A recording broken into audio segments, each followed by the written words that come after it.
आम गाँव काली पूजा मेला आसतु बुलवा सांग मैंने आम समस्ते 4टा बेले बाहरी पड़लु रेडी होगी आम गाँव प्रसिद्ध मेला माँ काली पूजा देखापी।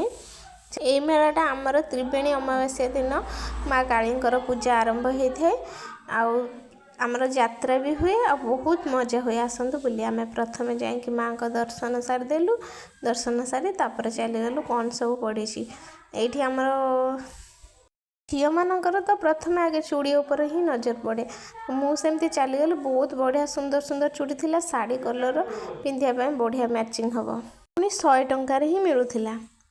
आम एपट लोक जो मैंने देखुं प्लीज चैनल को सब्सक्राइब करूँ। 60 टंकिया दुकान थिला बहुत भी भिड़ हुए कहीं बहुत कम रेट्रे और बहुत भल भल जिनस मिले से मिलूँ जी भी चाहिए बहुत कम पैसा किनीपर। तापर आम एपटे गलु जा चाउमिन खाईदेलु खाई बुलिकी पड़े आसलु वीडियो